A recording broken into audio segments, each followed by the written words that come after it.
Okay, and right now, I'm currently being imprisoned. Imprisonment is a very relative word, and so I'm being barred not from what I can say, but I'm being barred from how I can say it. So, in this respect, the people around me don't really want to hear what I'm saying right now, and so in this in this video, I have to be kind of polite. You know, hopefully one day I'll make a video like I usually do, wherein I'm able to say whatever I want to say. I'm able to cuss, and so everything to me is true, and so I have no fear, and I can speak truth, because if I do not fear anything, then I can speak truth, and this is true for all human beings, and that's why we must not be able to imprison each other, before then lies will be able to spread instead of the truth. Before, the truth is like light, and it kills all bacteria and all germs and all viruses and all evils and lies, and that is why you see in villages they have like in the rainforest, or in Afghanistan, or in Tajikistan, that's Tajikistan for those who do not respect the language of Tajikistan or Tajikistan. That's why we must respect people enough to call them what they call themselves. You see, people in Spain don't call their language Spanish, they call it Espanol. And so it's foolish for us to call them something different from what they call themselves. Yeah, that is a form of, I don't know, I won't get into that in this video. I'm trying to be polite for the people around me, so I will just tell you the story of Naruto, and as it pertains to Akatsuki. So I have a very northern voice, so a very mountainous voice, so it may be difficult for you to understand my dialect, but I assure you I'm a US citizen. But the thing is, so I will write down it is a real story, so I will just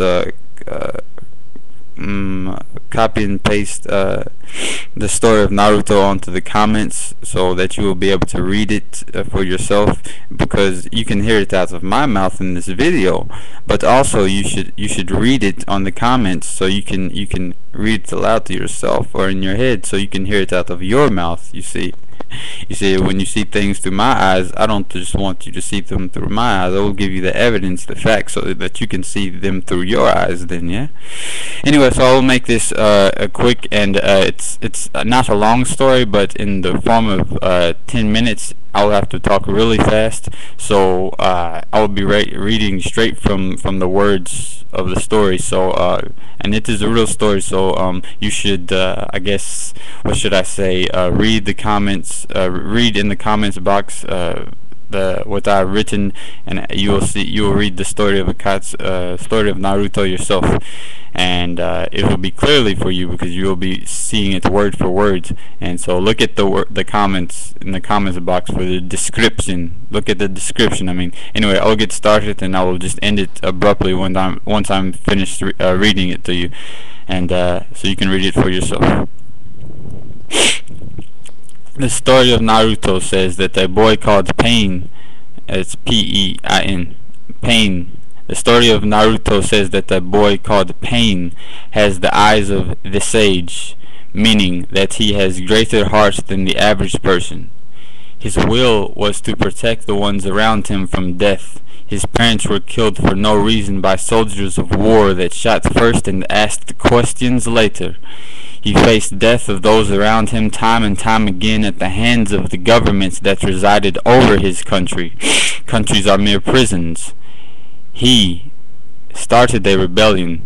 He was so successful with it that the leader, the top warlord of his country, came to Pein's part of the country to kill him. When he arrived, he said, "Pein, I see that you want peace for your country, as so do I. I am offering you an opportunity to work for me." The conversation revealed itself to be meaningless. Pein's heart was so great that when Pein willed, The leader of the country found that all of his soldiers that accompanied him to Pein's part of the country, which was run like a democracy, had their souls literally taken from their body by Pein and pulled into the heart of Pein. The country leader tested Pein and thought,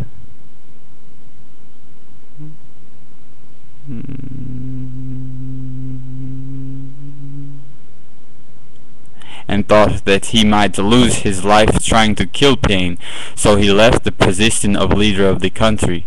Pein faced the death of one of his friends during that attack, and Pein realized an opportunity to lead the whole country, as it was in a fog, so no one could be sure who was really in the country. During Pein's acquisition of the country, an unknown man appeared in the shadows. Pein could see the unknown man's outline, so he knew he was real. The unknown man had an eye that was visible to Pein. The eye was different from most humans, but it was not an eye of the sage. The unknown man said to Pein, "I see that you have the capability to lead the country, and I will share it with you if you present yourself as the leader of this country, and I will give you orders." Pein agreed. Why? I don't know. What Pein did not know at the time was that the unknown man was actually Madara, the leader of Akatsuki. When the unknown man had one of his masks on, he was a part of the low tier big of Akatsuki. Unknown to Pein during his first conversation with the unknown man had a mask on. When the unknown man takes off his mask, he is Madara, the one and only leader of the top tier of Akatsuki, which has two tiers, the top tier consisting of one person and the low tier consisting of a leader and members. Sometime, maybe years later, the conversation Pein becomes the leader of the low tier of Akatsuki, as he is inducted into the Akatsuki. Though unknown to Pein at the time, he is inducted as the leader of the low tier that consists of about 10 people, because he has the eyes of the sage. As such, he has so much heart that Madara cannot resist putting him as a leader in Akatsuki, because Madara is wise and knows that Pein will always be a leader, whether in Akatsuki or as a leader of his followers. And Pein has many followers because his courage, which is will multiplied by heart. That is what courage is. When the unknown man reveals himself as Madara to Pein ignores the fact and continues to listen to the unknown man's orders, though Pein is visibly fraught by this news.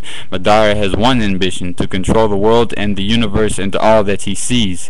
So, who will protect the world as it is in its native form from the hands of one man? Naruto represents the people, as he has little heart and little will, but he has enough soul to declare war on Madara. Who will win? It is up to the people, possibly. Another thing about Pein, he had the eyes of the sage, which means he had great heart. He had great natural human essence. Having great natural human essence means having possession of the way of invention in times where that human thinks that it is necessary. Natural invention is an exponential thing. A human with the eyes of the sage has the opportunity to only die from within and cannot be altered by another human.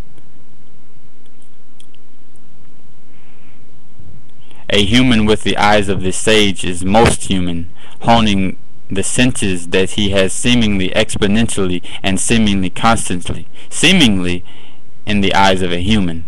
Pein only knew of the country's leader as the highest physical authority before his conversation with the unknown man. Though we know that the Akatsuki made countries, maybe not all, but they definitely created these things called countries and multiplied them in their will in order to control the population, yet not to be seen directly or even know of Akatsuki's existence by the people, or the citizens, I should say. Real people know that evil exists, but citizens mostly are ignorant and ignore these facts and do not seek the truth. They only want to be fed and nurtured, and they're not really nurtured. The government is babysitting them like slaves. The citizens are slaves. Real people hold no government above their head. They rely on each other. That is true compromise. Although most may not know may not know my name, although most may not know your last name, although most may not know Akatsuki by the name of Akatsuki.